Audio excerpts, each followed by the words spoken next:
What is happening, my YouTube family? Of course, it is your boy B New. I'm coming at you on this Monday. And first and foremost, as always, want to send out positive vibrations and blessings to anybody who could be listening. Now, with all that being said, we all know that there has been a lot of buzz surrounding Team USA as they've been on this exhibition tour, getting tuned and prepped up for this Summer Olympics. And of course, a lot of people were talking bad about Team USA as they barely inked out a victory against Southern Sudan on the other day by, I believe, a score of 91-90. And forgive me for not providing post-game analysis of that show, as of course, of that game, because I have been battling COVID, but now I am back and I'm feeling 100%. So thank you for everybody who sent me any kind of positive vibrations. I appreciate it. And of course, I did want to get more into that game and talk about some of the heroics of LeBron James and where Team USA stands as a whole. But hot off the presses, as we just saw, and I don't know if many of you got a chance to witness, was that of Team USA taking on Germany over in London just a few moments ago, as Team USA, once again, by the heroics of none other than LeBron James, pulls out a victory against Dennis Schroeder and the German team by a score of 92-86. And of course, I want to talk about LeBron James and what he was able to do. So if you hold on to the end of the show, we will get to that, because I want to give you detail by detail, of course, how he was able to do it. And we also, is it concerning that the USA will have to depend on a 39-year-old to finish off games for them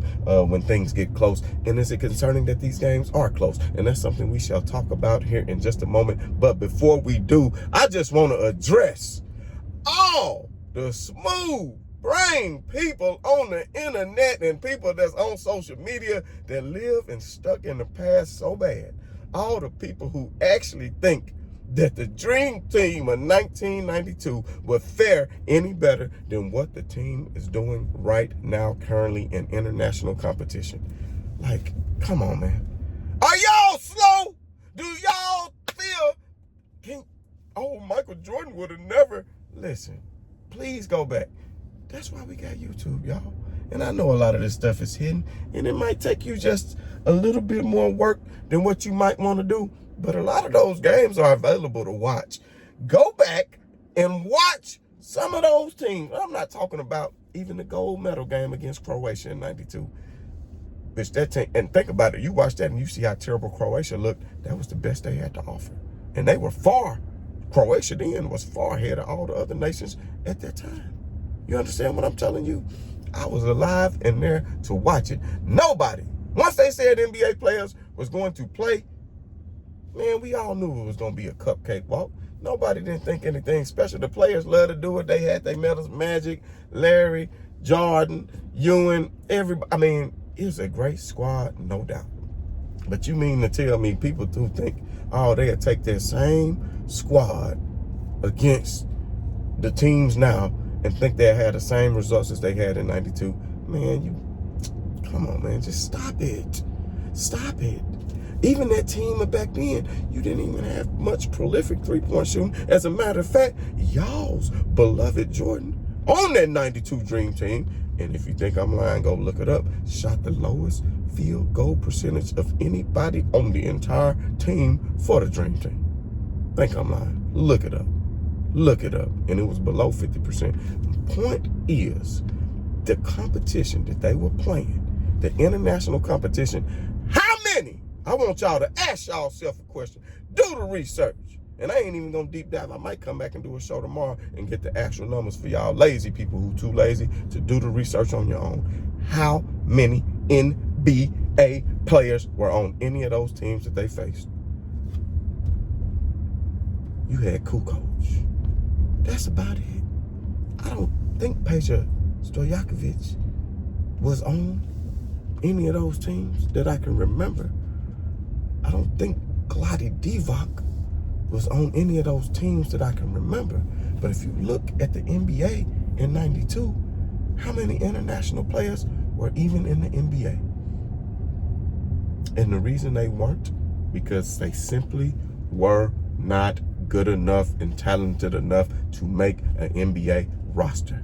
Now you look at the NBA and you have a lot of starters coming from international countries, and you have even people on the bench as well playing in the league. And even talking about that Sudanese team that the USA barely beat, you had Wayne and Gabriel on that team who just used to play for the Lakers. And that's Southern Sudan, a country that's only had its independence for 11 years, because you have somebody like a Luau Dang who has championed the cause of basketball in Sudan and taken some of the NBA money that he earned throughout his career, that he recently been getting still money for the Lakers. We won't go into that, and took that money and went to Sudan and is establishing something very special there. And I'm telling y'all what, man, if the continent of Africa start getting serious about basketball, that's a whole conversation for a whole nother day. But what I want to tell y'all right now, if you actually think that the Dream Team would be getting the same results against these teams today, then I'm telling you, you don't know a thing about basketball and you living in a fantasy world. You are living in a fantasy world. Jordan, Magic, all of them was good, but guess what? Against these teams, they penetrating, kicking out for three, throwing alley-oops, they running fast breaks, they're playing good defense. You understand me? These players are good on both ends of the floor, and they're very well coached. And you can look at some of these European leagues and see how great these players are, and look how many draft picks have come from these leagues. Look at some of the top talent in the NBA, such as a Jokic, such as a Luka Doncic. Man, stop playing with yourselves. Y'all got to understand, stop living in nostalgia. And I'm an old head, but even I'm smart enough to know that this is not the same era of basketball. These teams are not playing the same, and it's simply not the same. They are much more talented than what they were before. So don't tell me they would blow them out, because the games will be just as close. You got a world star shooter, and that is Steph Curry. You got LeBron James, enough said. You have a Kevin Durant, a Joel Embiid, a Anthony Davis, all of these players, and they still are going to have to play hard and compete in order to win the gold. And I'm pretty sure that the odds are changing in Vegas, as we saw what happened when they barely inked out the victory against Sudan. Now, we saw Team USA struggle in FIBA competition and then win the bronze in qualifying. What was that, last year, I believe? And that is why so many of the veteran players took it upon themselves and said, you know what, we are going to put a squad together to come over here and put a stamp on it and make sure we get the gold, because we will be damned if we don't win the gold medal in the actual Olympics. So that's what they did. And you have to realize, these players been playing together for 3 weeks. It takes a while to develop a chemistry. I dare say if you take the world champion Boston Celtics and put them up against any team in the Olympics, then they could easily win gold, because they had that continuity, they had that team chemistry. It's not always about the name, and like LeBron James said, it got to be one in between the lines. You're not winning it on paper. You understand what I'm saying? So at the end of the day, don't think that this team, the Team USA is not nearly as good as the Dream Team. The Dream Team was just so good that it was unstoppable. Man, I'd take the Redeem Team probably over the Dream Team. You understand what I'm saying? When you're talking about athleticism, skill, and shooting, you're talking about a Chris Mullin, and a Christian Laettner was on that team. I mean, no offense to Chris Mullin, he was a hell of a player. But my point is, would you rather have Chris Mullin or Devin Booker? And Devin Booker, he has not been playing too well on the offensive end of the ball. He's been holding his own on the defensive end, and he's getting some pretty tough matchups as far as who he's having to guard thus far. So I won't say that his contributions are going unnoticed, because the game is won on both sides of the basketball. But man, y'all got to stop fooling yourselves into believing that these teams now are like those teams then. And I dare say that the rest of the level of the competition has caught up with the US of A, because regardless how long y'all been together, as good as y'all are, maybe you still could be winning by more than that. And I will put some of that on Steve Kerr, because sometimes I look at the lineup and I really wonder what's going on when you got AD and Bam Adebayo out here at the same time. That's not floor spacing. That's not floor spacing. I don't think I've seen I do not think that I've seen, I don't think that I've seen Joel Embiid out there with Anthony Davis at one time. But you would put Joel Embiid out there with, you would put Joel Embiid out there. I mean, you would put AD out there with Bam Adebayo. Two bigs who can't spread the floor. Come on, man. You got to do better than that, Steve Kerr. You got to do better than that. But, you know, I'm not going to put it all on Steve Kerr either. And the point that I'm trying to make is, what would Team USA have done these past 2 games without LeBron James? So let me just break it down for y'all real quick. For those who did not see it today, right around the time of crunch time, it was 83 to 80. It was, no. It was 82 to 81 in favor of the German squad. And next thing you know, LeBron James comes down court, penetrates, takes on 2 or 3 different defenders, gets a layup, overpowers them, does the shoulder shrug. 83 to 82, they take the lead. And then, as the Germans try to transition quickly back up the floor, what does LeBron James do? Lo and behold, is the first one back down court and get on the defensive end and gets the steal. And then, after he gets the steal, goes back up against 2 defenders, powers through both of them, power layup again, because you can't stop the game. And that's what LeBron James just did. You understand what I'm talking about? And then, after that, Germans go back down, miss a shot. Who gets the big board defensive rebound, securing the possession? None other than LeBron James. He's fouled on that possession as he goes back down. He's fouled. And after he is fouled, what happened? Hits both free throws, putting Team USA up 87 to 82. Then he goes back down, another defensive stop, gets a rebound, is fouled. Unfortunately, this time he misses both free throws on this occasion. So he did miss both free throws then, and the score stayed 87 to 82. Then, of course, we get 2 or 3 possessions for some odd reason. Steph Curry, I don't know if he get full of himself or other players, better let their ego and get it put to the side, or either step their game up. But they set up here and didn't even let LeBron touch the rock. Steph Curry misses a 3. And next thing you know, Germany goes back down and score, makes it 87 to 84. And then the next thing you know, they go back down. LeBron James wants the ball. He still doesn't get it.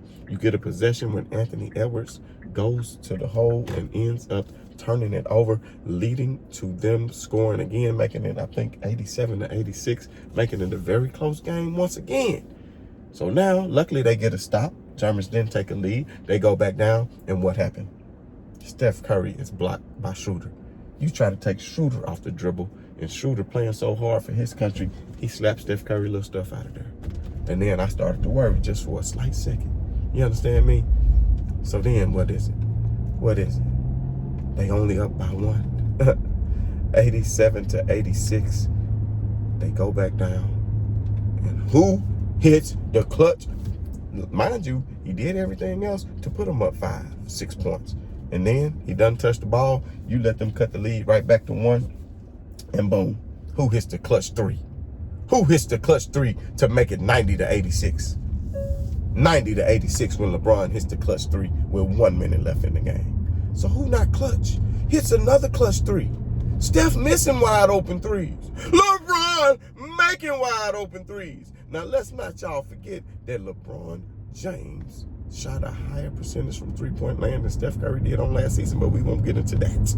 And then, of course, USA gets a defensive stop, and none other than LeBron James once again comes down, powers through defenders, gets another layup, putting Team USA up 92 to 86, ultimately sealing the victory for them once again. Once again. And I won't even get into the whole Sudan game, because we saw they was up by 7 or 8. As soon as LeBron James sat down, just like with the regular season, he sit down, and then y'all let him tie it back up. But somehow he the problem. Oh, he's a system player. Oh, that's why they can't. Man, what's the excuses now? These all superstars. These are superstars. Y'all say, oh, because he's a system player. Man, what's y'all excuse now, man? How y'all hate on one dude so much? If y'all can't understand, did you see the double clutch? reverse dunk. What was y'all favorite player doing at 39? I think he was getting that knee trained every day. Man, y'all better wake up and realize what's going on around you. You better ask somebody. Then LeBron James, of course, finishing the game with 20 points, 6 rebounds, 4 assists, shot 72% from field goal range and 100% from 3. Did not miss 1 3. Tell me how you love that, haters. Tell me how you love that. Man, we got so much more to talk about. I think the Rio game starting on Olympics will start on not this coming Sunday. Maybe this coming Sunday. I have to check the schedule to see when it actually gets started up. And I think the U.S. is going to be taking on Serbia, which is not going to be the easiest of their pool to start them out before they get to the medal round. So at the end of the day, it is going to be very interesting. It was a great game today. I, for one, like the level of competition because back in the day, nobody even wanted to watch those games. It wasn't fun watching a team win by 30 and 40 points every game playing against nobodies. That'd be like, man, listen, what the Dream Team did, man. Hey, man, what the Dream Team did in 1992 was the equivalent of, let's say, Kentucky or a Duke team taking on the local squad at the Boys and Girls Club. Or taking on the church league squad. No, real talk. Think I'm playing. Y'all better, man, like I said, stop hating. But at the end of the day, man, if you haven't done so already, hit that like, hit that share, hit that, and man, pray for me because I don't want to have to do nothing bad to nobody for these people out here who can't drive, man. I'm telling y'all right now. But like I said, if you haven't, sorry, somebody almost hit me, man. And they better watch out and recognize what they're doing. But like I said, if you haven't done so already, hit that like, hit that share, hit that subscribe. And as always, this is your boy B New. I'm saying right on to the real and much love to these haters. I'm out. Peace.